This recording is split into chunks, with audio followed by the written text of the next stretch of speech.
بسم الله الرحمن الرحيم الحمد لله رب العالمين الحمد لله الذي هدانا لهذا وما كنا لنهتدي لولا أن هدانا الله أشهد أن لا إله إلا الله وحده لا شريك له وأشهد أن محمدا عبده ورسوله اللهم صل على محمد وعلى آل محمد وصليت على إبراهيم وعلى آل إبراهيم إنك حميد مجيد اللهم بارك على محمد وعلى آل محمد كما باركت على إبراهيم وعلى آل إبراهيم إنك حميد مجيد ورضي اللهم عن الخلفاء الراشدين والصحابة أجمعين ومن تبعهم بإحسان إلى يوم الدين أما بعد السلام عليكم ورحمة الله وبركاته.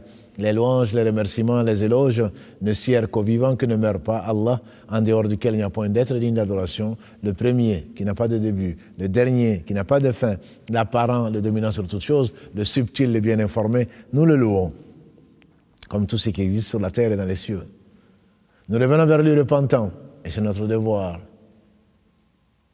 Nous demandons protection contre les conséquences de nos péchés, et Allah seul sait le nombre. Et les tendances de l'âme, et l'âme est paresseuse. Celui qui Allah guide, nul ne saurait l'égarer. Celui qui est privé de sa guidée, nul ne saurait le guider. J'atteste donc de la véracité, de l'exemplarité, de la prophétie de Mohammed ibn Abdullah, qu'Allah bénisse ce prophète, sa famille, ses compagnons, et nous les fasse aimer, parce qu'ils seront au paradis.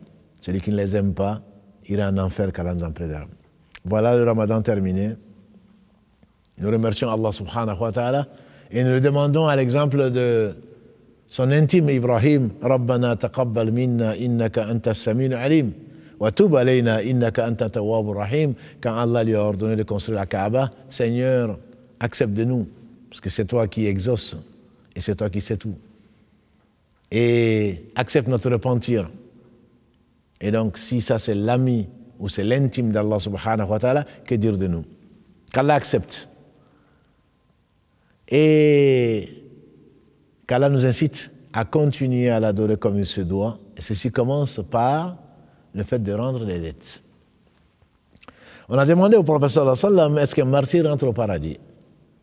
Il a dit oui. Ensuite, la personne a disparu et il a fait rappeler la personne. Où est-elle? On dit qu'elle est partie. Allez-y la chercher. Et la personne est revenue. Il dit, repose-moi la question. Qu'est-ce que tu m'as posé comme question? Il dit, j'ai posé la question de savoir, est-ce que le martyr rentre au paradis? Il a dit oui, à condition qu'il n'ait pas de dette. Et les dettes qui méritent le plus d'être acquittées, c'est les dettes d'Allah subhanahu wa ta'ala. Et le jeûne en fait partie. Celui qui n'a pas pu jeûner, et Allah sait qu'il n'a pas pu jeûner, celui-là, il se doit de rendre les dettes qu'il doit. Et le plus tôt, c'est le mieux. Parce que s'il ne rend pas les dettes, s'il meurt, ce seront des dettes. Et il faudrait donc que les héritiers s'en acquittent. Je m'explique. Celui qui a mangé et qui a bu parce qu'il était en voyage ou parce qu'elle était indisposée ou il était malade, se doit, une fois guéri, une fois revenu de voyage, une fois purifié, de rendre les jours. Et notre mère Aïcha, qu'Allah l'agrée, elle disait que du temps du prophète sallallahu alayhi wa sallam, parfois je ne pouvais rendre mes dettes que le mois de Sha'ban. Cela veut dire, un, que c'est obligatoire, puisqu'elle rendait ses dettes. Deux, que pour une personne indisposée, et comme malheureusement beaucoup de nos sœurs ont découvert l'islam plus tard, et comme elles étaient obligées de jeûner avec la famille, les jours où elles étaient indisposées, elles ne les rendent pas. Et ce sont des dettes. Non seulement ce sont des dettes, la personne qui a laissé passer un ramadan sans rendre ses dettes se doit de rendre les dettes dès que possible et en même temps de nourrir un pauvre. Une fidya qui est l'équivalent d'un... On dit le quart du sa'a selon certaines écoles, mais le plus important c'est, on peut donner plus, c'est nourrir un pauvre, avant tout de revenir vers Allah repentant, parce qu'on a pris, c'est un péché, Allah nous a donné 11 mois, et nous on a pris des années pour rendre la dette. Les 6 jours comme les dettes, on n'est pas obligé de les faire successivement. On peut les faire, mais c'est une obligation. Et le plus tôt est le mieux, avant qu'une maladie ou autre chose ne nous en empêche. Quelqu'un qui est malade pendant Ramadan et qui décède, qu'est-ce qu'on fait? Il a été rapporté de façon authentique par les références en matière de hadith, Al-Bukhari et Muslim. Il a été rapporté que une femme est venue demander au prophète sallallahu alayhi wa sallam, ma mère est morte, elle doit un mois de jeûne. Est-ce que je jeûne? Il a dit, si elle avait des dettes, est-ce que tu n'aurais pas jeûné? Il a dit oui. Et donc, ceci a amené certains savants à comprendre que ces héritiers doivent rendre les dettes de jeûne. Mais l'avis le plus fort est qu'on ne peut pas jeûner à la place de quelqu'un comme on ne peut pas prier à sa place. Quelqu'un qui est malade, d'une maladie dite incurable, même si toutes les maladies ont leurs médicaments, qu'on le sache, leurs remèdes, qu'on le sache ou pas, celui-là va nourrir un pauvre.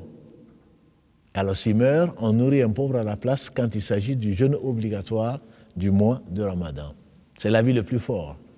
Et ceci n'est pas en contradiction, parce qu'on devine, si le prophète sallallahu alayhi wa sallam a dit qu'il fallait rendre la dette et que ses héritiers et que cette femme puissent jeûner à la place, c'est certainement un jeûne qui est obligatoire, mais en dehors du Ramadan.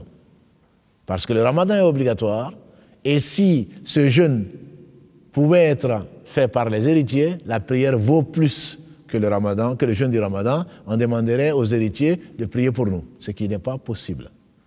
Et donc, c'est peut-être un jeûne obligatoire qui est le fait des vœux. Celui qui fait le vœu de jeûner 3 jours ou 1 mois, ou celui qui a une kafara, qui a eu des relations conjugales pendant la journée de Ramadan, sans excuse, celui-là, s'il meurt, il le doit. Donc, ses héritiers peuvent jeûner. Mais quand c'est pour le Ramadan, on nourrit donc le nombre de pauvres par jour manqué. Et donc, on doit rendre, celui qui est vivant doit rendre ses jours de jeûne le plus tôt possible avant que la mort n'arrive, ou une maladie. Et celui qui a un parent qui meurt, avant toute chose, je dirais même avant de partager son héritage, c'est de savoir ses dettes. En tout cas, c'est ce qui est la sunna du prophète sallallahu alayhi wa sallam, parce que la dette empêche le mort de rentrer au paradis, que son âme rentre au paradis. Par conséquent, la première chose qu'on doit demander, c'est est-ce qu'il a des dettes? Et on doit s'en acquitter, à moins que les personnes à qui il devait, ces personnes-là, pardonnent leurs dettes, laissent leurs droits. Et donc il faut se précipiter pour le faire. Si ce n'est pas le cas, que nos amis, nos parents sachent que nous devons à Allah subhanahu wa ta'ala ces choses-là et qu'on s'en acquitte, soit en nourriture, soit en jeûne, si ce n'est pas le cas du Ramadan. C'est extrêmement important.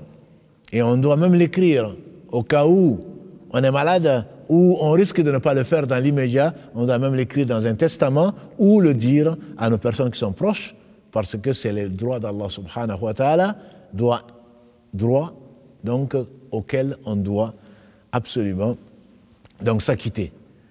Et ceci reste vrai de tout point de vue, de n'importe quelle dette, du Ramadan certainement, mais également de toute autre chose. La zakat en particulier. Celui qui meurt sans donner la zakat, c'est le droit du pauvre. Avant de partager l'héritage, on doit demander ou vérifier, comme c'est le cas parfois, des gens qui ne donnent pas la zakat, qui ne savent même pas que la zakat est une obligation, alors que c'est le 3e pilier de l'islam. Abu Bakr a combattu les gens qui ont refusé, c'est pas qu'ils ne sont pas musulmans, ils ont refusé de donner la zakat. C'est le droit des pauvres. Et le responsable musulman, c'est le droit de défendre le faible et de défendre les droits. Sinon, devant Dieu, il sera responsable. Et donc, la zakat, on doit la payer. Et c'est rétroactif. C'est qu'on n'a pas jeûné et dont on se rappelle, quand on est musulman en tout cas. Et ce qu'on n'a pas donné comme droit du pauvre, on doit le prélever, c'est rétroactif. C'est pas parce que je viens de me rappeler, maintenant je ne le ferai plus. Tant mieux pour toi. Mais que Allah accepte. Mais tu dois à Allah ce que tu dois. Tu dois aux pauvres ce que tu dois. Allah peut te pardonner, mais le meilleur avis, c'est que tu essayes de te rattraper. Pas les prières, c'est une autre histoire. On va, même si 3 écoles, les premières écoles, Abu Hanifa, Malik et Shafi'i, qu'Allah fasse miséricorde, disent quand même que c'est une dette que tu la dois. Il se peut qu'Allah subhanahu wa ta'ala l'accepte, il se peut qu'il ne l'accepte pas. Qu'Allah nous fasse miséricorde, qu'Allah accepte de nous et nous incite surtout, comme l'a dit le prophète sallallahu alayhi wa sallam, à Mu'adh, ya Mu'adh, wallahi, oh que je t'aime. Ne néglige pas à la fin de chaque prière de dire Allahumma inni ala dhikrika wa shukrika wa husni ibadatik. Ya Allah, assiste-moi à ton rappel, à te remercier et à parfaire ton adoration. Et certainement, c'est l'une des invocations les plus utiles, les plus concises, comme Allah a donné cette qualité au prophète Mohammed sallallahu alayhi wa sallam, qu'il le bénisse et qu'il augmente donc son rang et qu'il nous fasse aimer pour nous rassembler ce jour où ni enfant ni bien ne saurait profiter à qui que ce soit, si ce n'est la rencontre d'Allah avec un cœur sincère, un cœur exempt de toute association. Allah, le digne de louange, l'unique. Subhanahu wa ta'ala. سبحانك اللهم وبحمدك أشهد أن لا إله إلا أنت أستغفرك وأتوب إليك سبحان ربك رب العزة عما يصفون والسلام على المرسلين والحمد لله رب العالمين والسلام عليكم ورحمة الله وبركاته.